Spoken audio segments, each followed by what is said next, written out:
what happens to objects when they exchange hands, physically, and also in terms of, how they may register differently. I mean, I love the fact that as an artist, I can bring something that I buy into a gallery. I mean, it's a very old Duchampian idea, but I still find that magic very exciting. I can buy something and or pick up something, discard it, and bring it in the gallery, and then that the conversation that may generate is something that that keeps me in the game. Welcome to the third season of Future Dialogues. A series of conversations between artists and creatives in both of our galleries, Mexico City and New York. Inspired by the multiple generations of artists we work with and a rich history of artistic collaborations, Future Dialogue centers on the exchange of knowledge and ideas to benefit the creators of tomorrow. This episode of Future Dialogues is made possible with the support of Casa Dragones.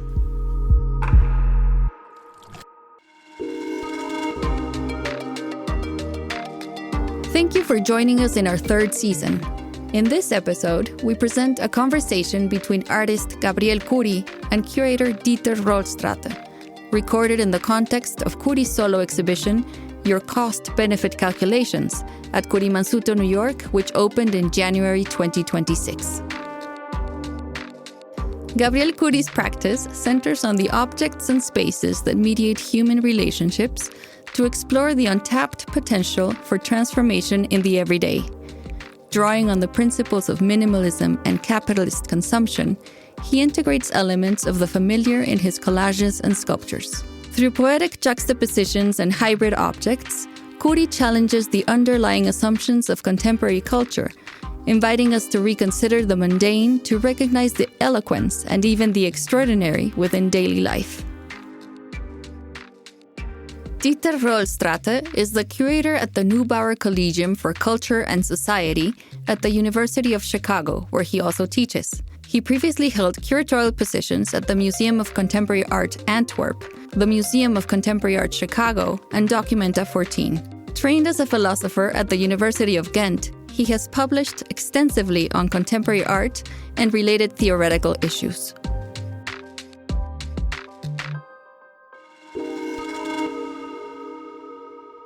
Thanks to kurimanzutto for bringing me to New York on what I, as a Chicagoan, of course, regard as a perfectly fine spring day.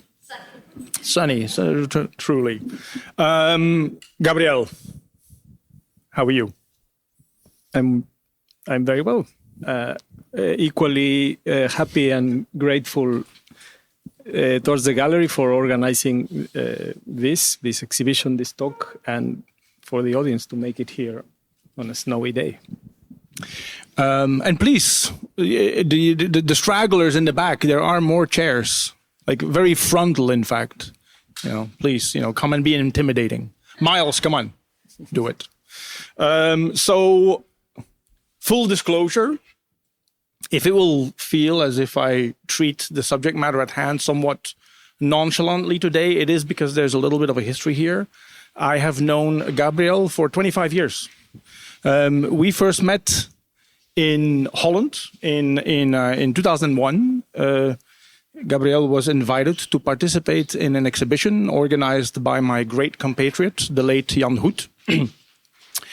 And it would have been in February or March that you came to Arnhem for a site visit, which is exactly a quarter century ago.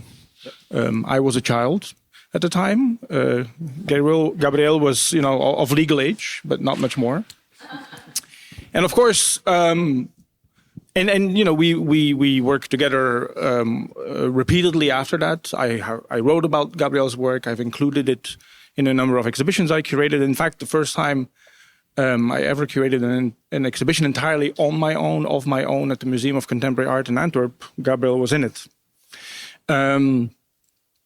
But I also have not been able to follow his work as closely as I would have liked in the last 10 to 15 years. And I'm using the occasion of this conversation also to reacquaint myself a little bit with, some of the basic tenets of what you do, the driving principles. And And I know that this is your first solo show in New York since 2002. You've been in a number of solo group exhibitions in New York, obviously, also here. But it's the first time that New York has an opportunity really to get a sense of what you do. And obviously this is not, it's a museum scale show for sure. It is an exhibition though, entirely made up of new work, newly produced. So not a survey, not a retrospective.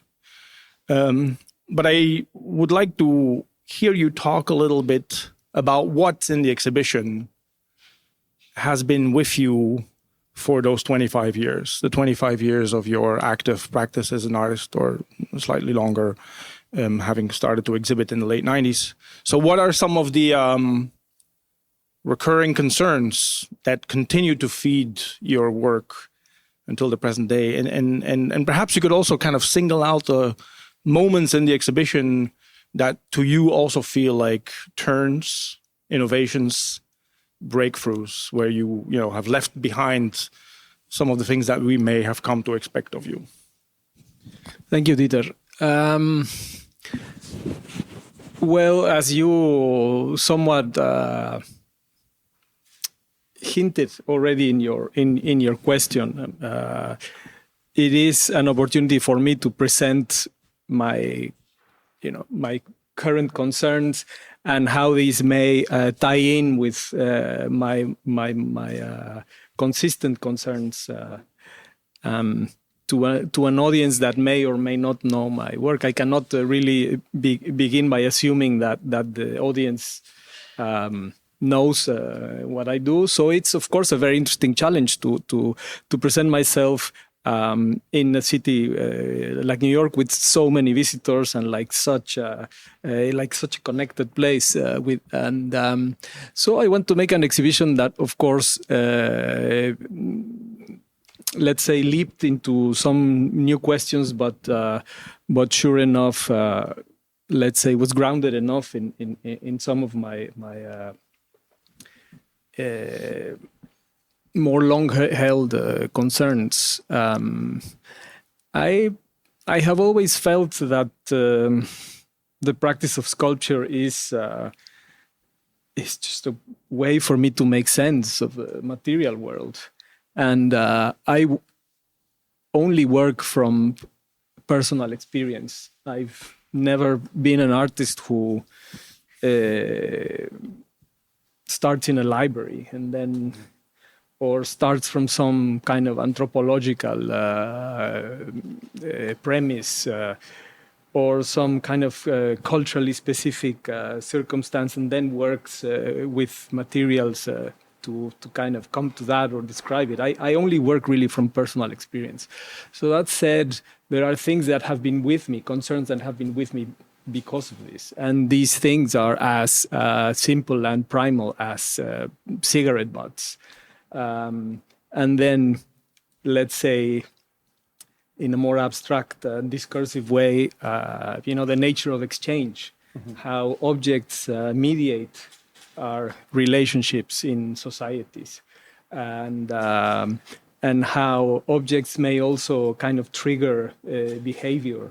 With the title of this exhibition, I want to hint at of course, decision making and right. And the fact that as individuals or societies, there are always these ways in which we have to project into the future in order to make best possible choice.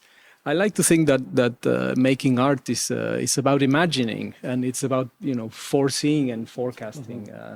This is something that really has been with me always. I like to think that art is not something that has to be explained. That's probably also why I don't, make my work in a library, or like to think that the work has to be understood easily by journalists, and so it's really through, by thinking through materials and thinking through gestures that I try to forge what I do. I mean, I will not, of course, deny the fact that I know I can be articulate and rational about many things, but it's really, I mean, we can talk about ideas all afternoon, but that's really not what I'm here for. I mean, I like to think that it's really conveying all these things through form, without having to recur to explanations. That is the fun part and the challenging part and the relevant part about being a sculptor. So I like to think that I have always thought through my forms and with my hands. I'll do the explaining, so you don't have to.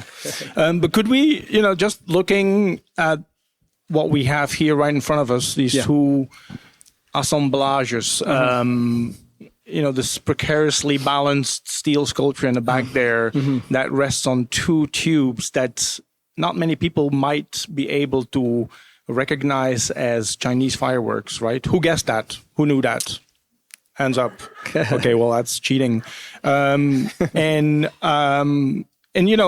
so those are forms that I'm familiar with from your work. I've remember seeing works like that in the 2000s, really. But then the sticks are new. So could you just kind of talk a little bit to what we see here and how these objects tie in with the recurring concerns as well as the new ones?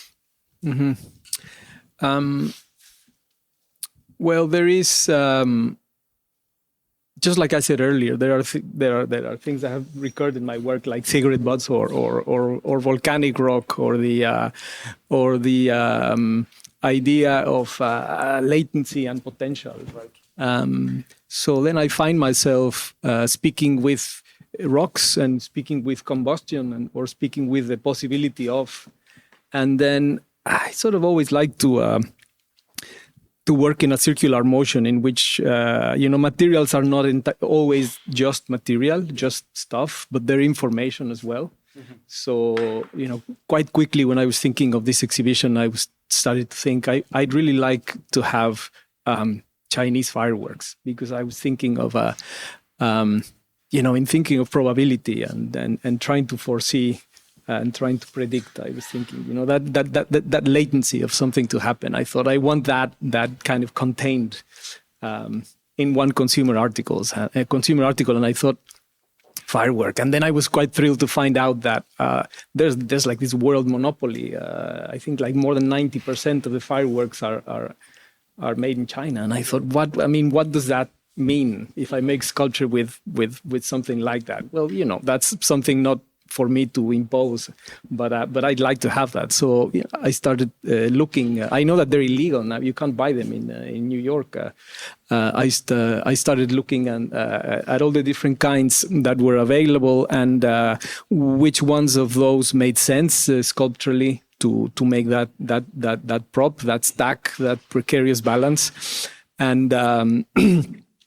And I ended up with that. And then I thought, okay, in these let's say, anchoring works of the exhibition, these large-scale works, I also wanted to contrast that with something that's probably like a few steps removed in terms of its the potential, let's say, and it's already lava, or it was already lava, and it's a rock. And then I thought, if I can make that those geometries talk to one another, one sculpture balancing on a piece of lava that I brought from Mexico, and then one consumer article such as a Chinese firework, then I'd be happy. So there you have it. And then there are other ways in which I came with certain pieces that were already ready that I made in my studio, like those there. I guess it's not hard to make out that that this is something I could have made with my hands in my studio. And then some other things that came, as I said, from Mexico. And then found their pairing here. I wasn't really sure of whether something like that would happen, but I knew that bringing these volcanic rocks that were ready to be hung on the wall was going to be a very, very useful resource in the exhibition. in thinking about sculpture as potential and thinking about probability, I thought there's a point in which I would like rocks to rain on the exhibition. And then pretty quickly when I got here and we brought out the sticks, which I sent from my studio, and then I thought, okay, there is a pairing here that I think really works, and it really works in a space like this, and I made this work, and then only a little later I realized there is probably something happening there in the way that strikes through the sticks, the measuring sticks, or the risk sticks, as I call them, that maybe echoes what happens with these matchsticks below, in that there's that, that burn that strikes across, and probably even those works, maybe I'm stretching it a little far, but to me it's important that this is charcoal, and there is that there's that kind of material analogy, and then that other form. We met earlier this morning. You gave me a tour of the show, and there was much for me to learn about the objects on display, and one thing, of course, that is striking, pun intended, about the matches is that they are dipped in green at the bottom, red at the top, yellow midway or something, which of course kind of communicates a scaling of risk, right? Green, walk; red, stop, don't go; orange, if you can, stop. And I mean, overall, though, and for those in the audience, and of course, quite some of you are familiar with Gabriel's work, I assume. This is a colorful show. Correct. It is, and so the use of color in your work seems to have gone someplace new. Could you talk a little bit about that? Thank you for bringing that up, because of course, when you asked me the previous question, I thought when I got to the point where I was going to talk about what's new here, I was going to say exactly that. There were two things that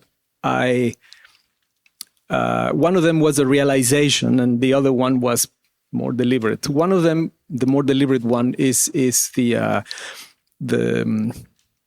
language of color is more deliberate in this exhibition. On the one hand, there's something about that choice that is just intuitive, and I just felt like working more with color. But on the other hand, it also comes from the fact that in thinking how I would work with this space, I was really quite excited to work in the gallery for many reasons. One of them being that it has this layout that permits you to go in and maybe zoom into what's at the back, and then you have to be facing away from this, but then you travel this way, and then there's this super long wall, and of course there's the height of the and the volumes. And I thought, how can I really make an exhibition that uses this in a purposeful and exciting way? And I thought the height is important. I really want to make an exhibition that is not just acceptant of the conventions of how you hang an exhibition in terms of height. And I thought, why don't I, create a system? Often I make these kind of absurd decisions in the beginning that end up guiding my exhibitions. And so I thought, okay, everything that I do low on the wall, whatever it is, low on the floor, is going to be blue. Like in the risk charts, it's like a low risk work. And as it rises up, what's at the top? I never really knew that there was a red pipe. Like one of my friends. Did you just notice it now? Or No.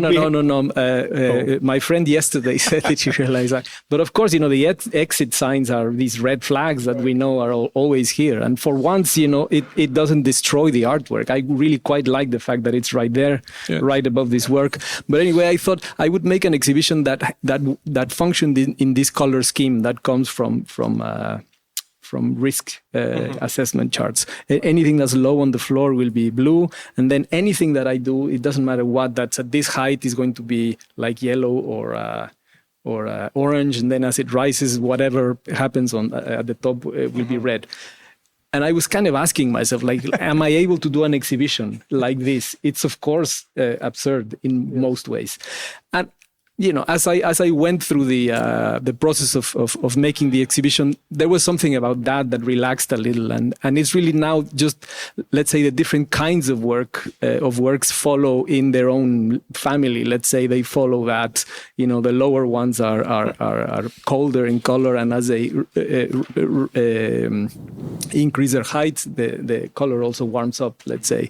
So then, I'm working with the language of color more than I did before. That is one thing that is new about this exhibition. And another thing that I mentioned this morning is that, just as I think of my work often in this circular motion between the very concise and incidental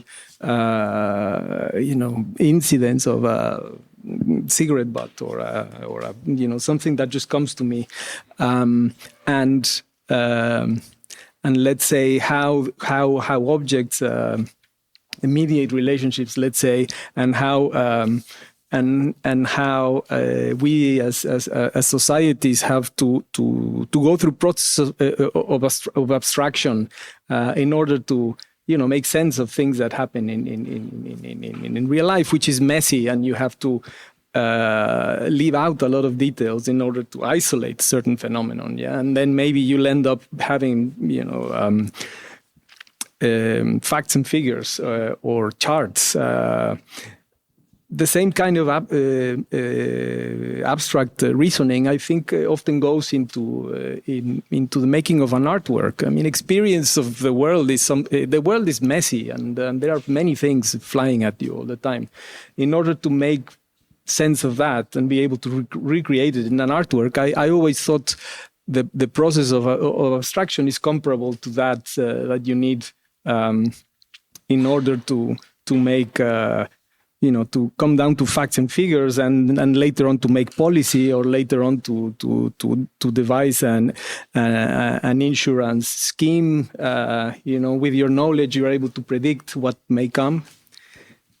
All that said, I felt that this time, for once, I can claim that I'm kind of more interested in the concrete than really in that motion between the abstract and the material.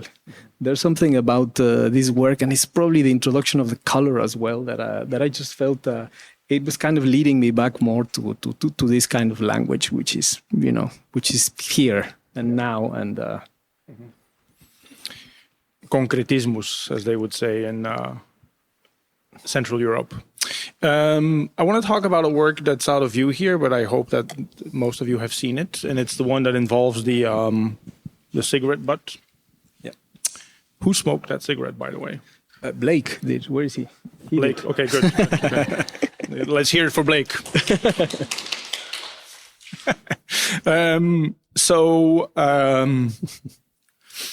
You've made work with actually, let me rephrase it. So preparing for this conversation, I reread some of my writing about your work. An early example being an essay I wrote for a catalog published in 2005, Compost Index, and I forget the title of the essay. It was long and laborious, but I did start with an observation that.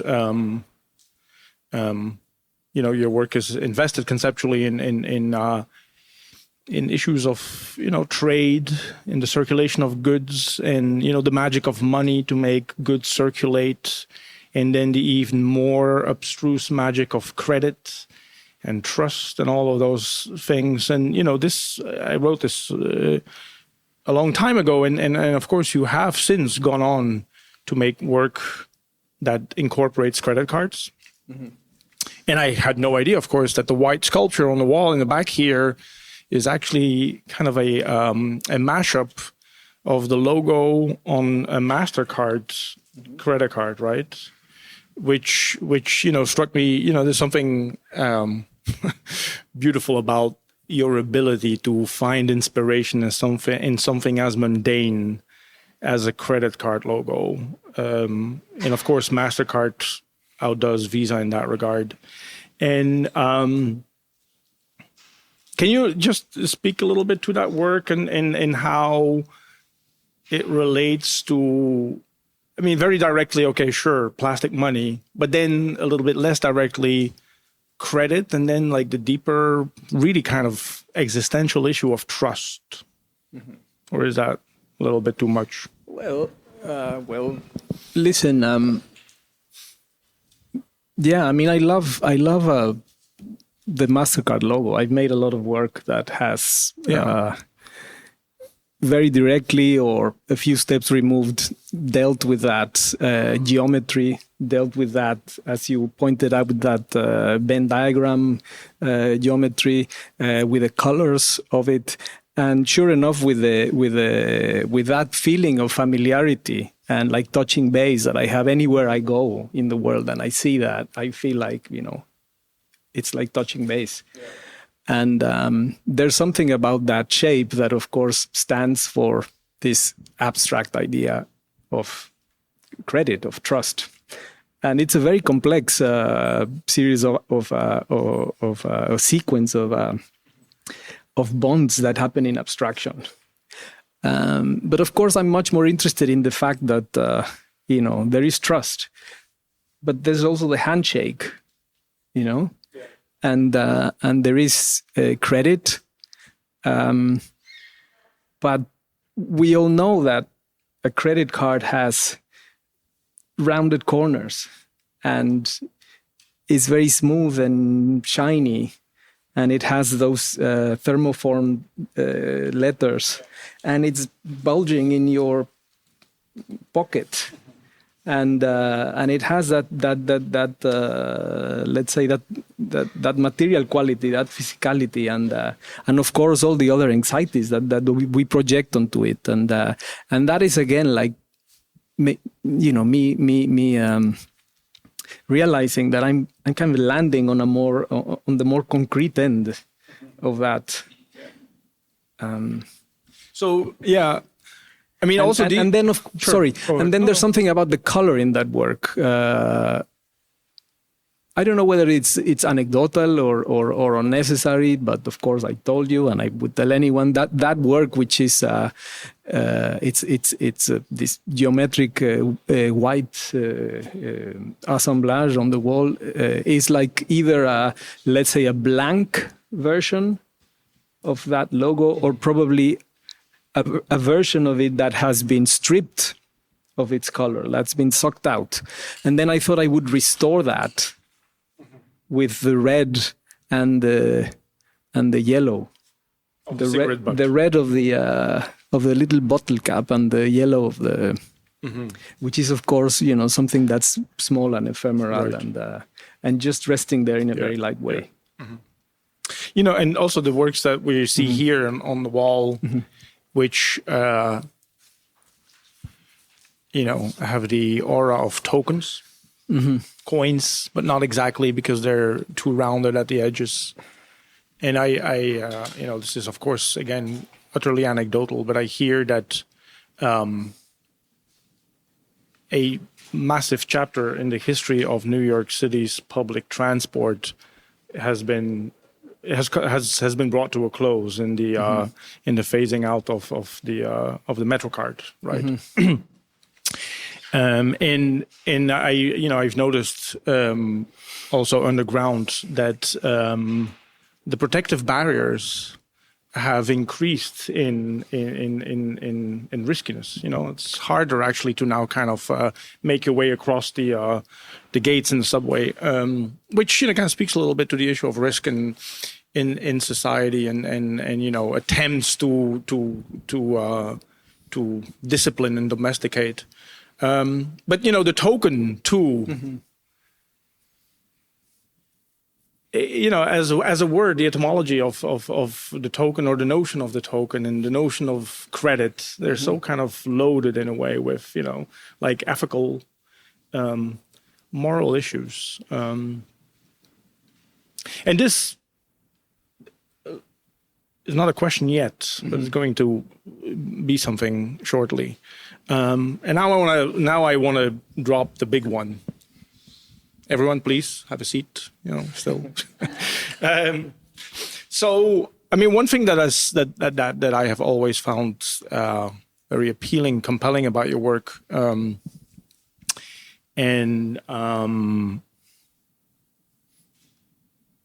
is it's impersonal, and I mean that as a compliment, of course, right? It's opaque and hard to decipher, and enigmatic in a somewhat mundane way because of the choice of mundane materials very often, right? And that's, when we sat down, the first thing I asked was, how are you? And now, of course, this morning when we met, it's also what I ended up asking, like, how are you really? Because there's something about this work that seems to refuse any direct relationship with how awful the world is right now, if you know what I mean. And you already said the world is a messy place, and it's outside, and raining and snowing and all that, and dangerous. I almost slipped 10 times on the way here. And we're in this kind of hieratic space, beautifully choreographed exhibition. And, anyway, I'll meander a little longer. We know that the rocks, the basalt rocks, were sourced in Mexico, which is, your country of origin, which you have not lived in for 25 years or longer, in fact, right? And you, of course, go back there often. And, but that's as close as one might get in this exhibition to an echo or a faint trace of biography. So I want to ask you, in a way, what in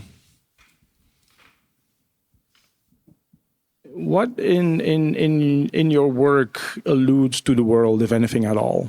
I mean, obviously, it alludes to the, these broad issues of trust and all that.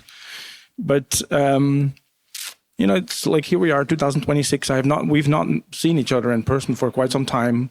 It's the first time that I'm in the presence of your work for a long time, and it is new, but it is also thankfully the same and dependably recognizable. Whereas the world has gone through so many transformations the last 5-10 years.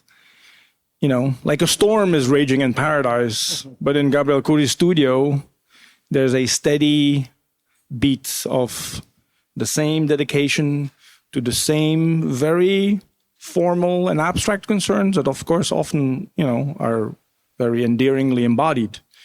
But I'm just kind of curious to hear you. I'm curious. I wasn't supposed to say that. I was curious to hear you talk, but here we are. I am curious to hear you talk a little bit about how you think of your art's relationship to the world in all its god-awfulness. It's a big That's question. A bit much, it's a big question. I think my practice is a very direct, comes from a very direct concern with the immediacy of the present. With what, sorry? With the immediacy of the present tense, okay? I really want my work to be of the here and the now. That said, of course, we could probably never agree, the people in this room, what the here and the now means for each one of us. Maybe for some of us, it has to have, let's say, a more explicit resonance of the events that are allegedly shaping this day and this week and this era and filling the newspapers. My concern with the here and now, has to do with presence It has to do with the immediacy of my experience. And I don't really like to speak for anyone else. But I do have great faith, and this is where the romantic side of me, being an artist, I actually don't mind coming across as a romantic artist, but this is where it probably comes through. But I do feel that by conveying or attempting to convey the specificity of my own experience is that I may actually touch, someone else. I don't intend to speak for anyone else, but I feel that there is something about my experience. I'm not here to create any fictive words or speculative scenarios, but just by by trying to convey the immediacy of my own experience and of my own reality. I may actually tap into that of the others. Yeah, I mean, maybe your question also expanded a little more towards the let's say the historical specificity or the cultural specificity. That is, of course, a conversation that could lead a lot longer. Yes. And maybe make us focus a bit closer into certain tropes that are probably discrete in the exhibition or in my work, or maybe not so discrete. Yeah. Yes, we are continuing this conversation tomorrow at 4:00 in the airport. I heard. No. Oh yeah. Okay. Yeah. Did you really answer here? But yes, No, I probably didn't. I mean, it's a big question. It's a big question. I think. I think that also. I mean, I make art as a form of resistance as well. Mm-hmm. I don't think I have ever thought of making art as a form of evasion. Not at all. Yeah. Okay. Not at all. Yeah. I mean, I do spend hours in my studio, but an essential part of my work is the coming out to the street and then realizing whether anything of what I've been thinking makes any sense out there. Yeah. It's all about connect. I need to take time off, but it's all about reconnecting and connecting and making sense out there. But it is also a form of resistance. I think there are ways in which life is becoming disembodied, and I'm a sculptor. Yeah. Yeah. And I've had questions shot at me like, what happens when money disappears? Like you won't have anything to talk about anymore. Like credit cards will no longer exist, or banknotes. Yeah. And I don't know what to answer specifically to that, but I'll probably cling on to something that's physical and it's immediate and it's present about life, and that's why I think the practice of sculpture is, is for me. That's how I make sense of the material world. Yeah. It is telling that the subway card is going the way of the dodo, so shortly after the abolition of the dollar cent. Right, of which we have to assume billions and billions are in circulation right now still, and what are they going to do, right? I want to. It's 4:50 and somewhere. The title of the show, your cost benefit calculation. Your cost benefit calculation, and actually kind of ties in a little bit with the question I just had, or try to ask. I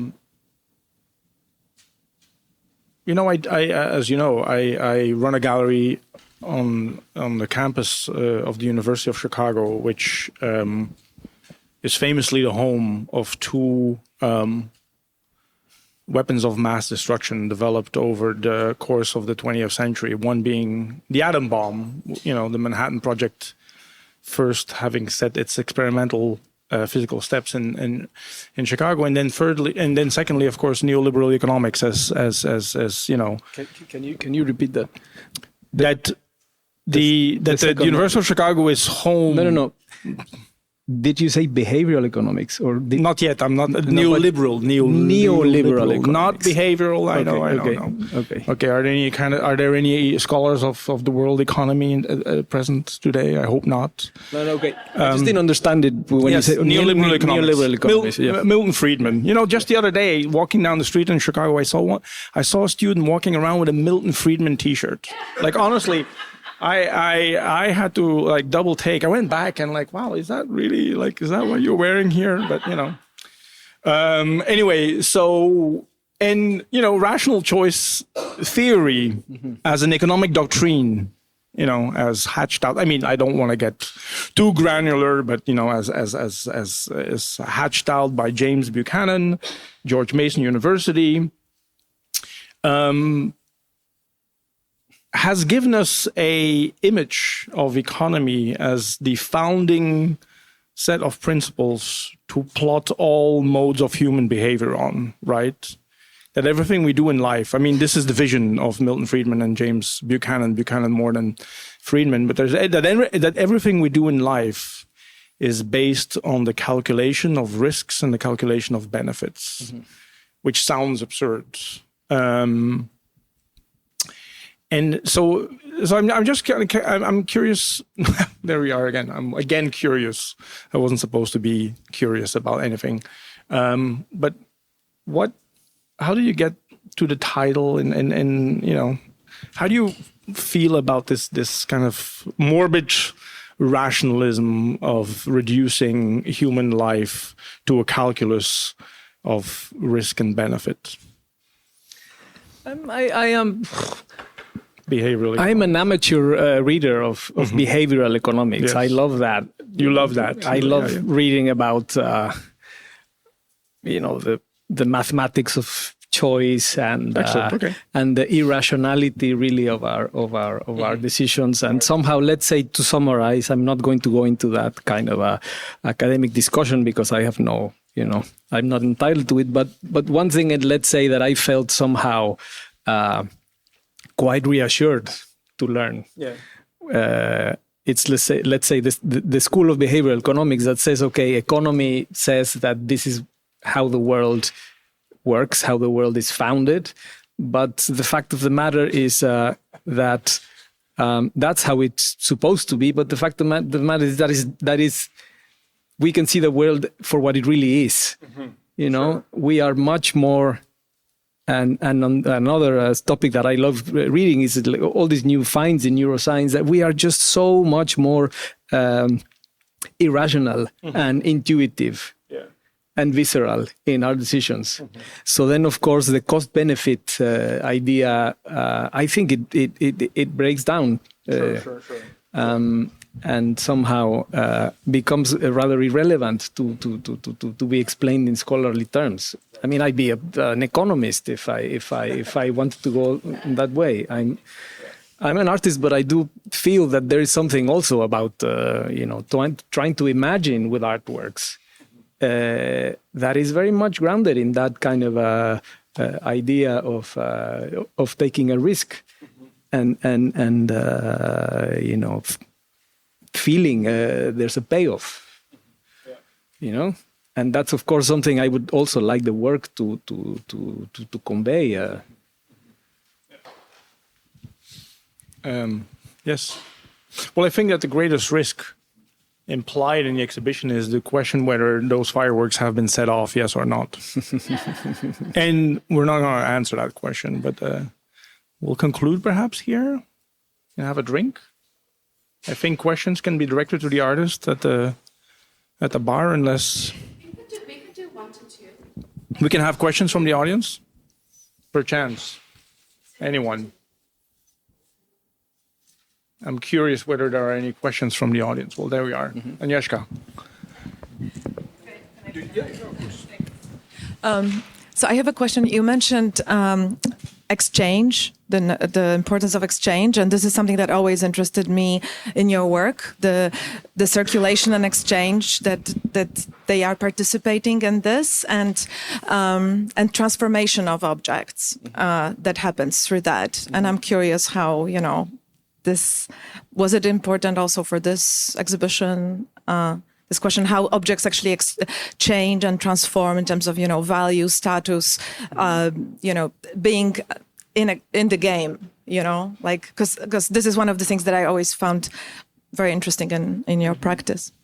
Thank you. I mean, that I take more as a form of flattery than a question, because in a sense you answered it yourself. I do believe, of course, one thing that has been consistently with me all throughout my career is how we as societies assign value to experience and assign value to objects. I mean, earlier on Dieter mentioned for the first time in the most welcome of ways, he referred to these works as tokens.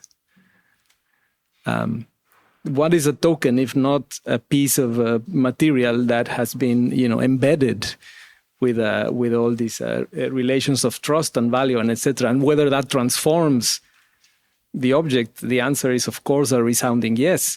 And it is something that surely interests me.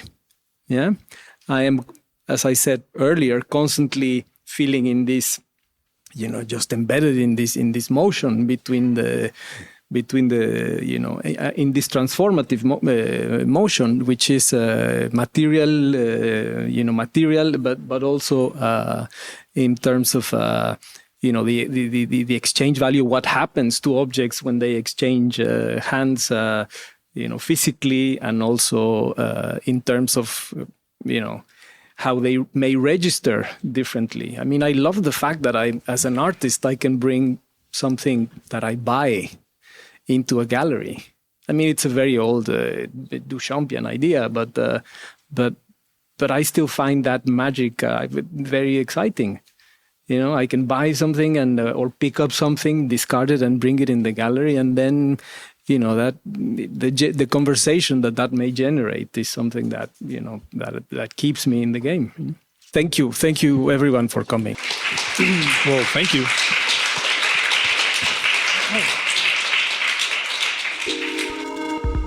Thank you for listening to Future Dialogues.